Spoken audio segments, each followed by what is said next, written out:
இங்க எல்லாருமே final exam எழுதுறதுக்காக உட்கார்ந்திருக்காங்க. So இதுல எப்படியாவது சீட் பண்ணியாவது பாஸ் ஆயிடலாம்னு பயங்கரமா பிளான் போட்டு வந்திருக்காங்க.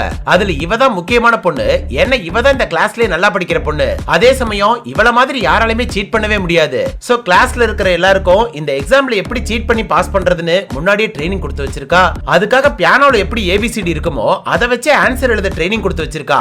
ஆனா இதுல என்ன ட்விஸ்ட்னா, இந்த எக்ஸாம்ல இதுவரைக்கும் இவங்களே எதிர்பார்க்காத மாதிரி 2 செட் क्वेश्चन பேப்பர் கொடுத்துறாங்க.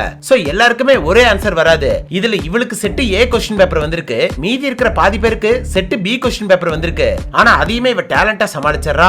அதுக்காக என்ன பண்றானா, first set A question paper வச்சிருக்க ஸ்டூடண்ட்ஸ்க்கு இவ ஆன்சர் எழுதும்போதே பியானோ லாங்குவேஜ்ல சொல்லி கொடுத்துறா.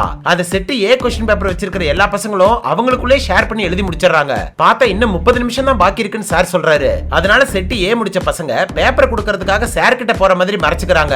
அந்த கேப்ல இந்த பொண்ணு பக்கத்துல இருக்கிற செட் B क्वेश्चन பேப்பர் வச்சிருக்க பொண்ணு கிட்ட பேப்பரை மாத்திடுறா. செட் B क्वेश्चन பேப்பர் வச்சிருக்க பசங்க இவளோட ஆன்சருக்காக தான் வெயிட் பண்ணிட்டு இருக்காங்க. பார்த்தா 10 நிமிஷத்துல மொத்த பேப்பரையும் முடிச்சு எல்லாருக்குமே பியானோ லாங்குவேஜ்ல சொல்லி கொடுத்துறா. கடைசி 5 நிமிஷம் தான் பாக்கி இருக்கு. ஆனா அதுக்குள்ள எல்லாருமே ஆன்சரை முடிச்சு அந்த எக்ஸாம்ல பாஸ் ஆயிடுறாங்க.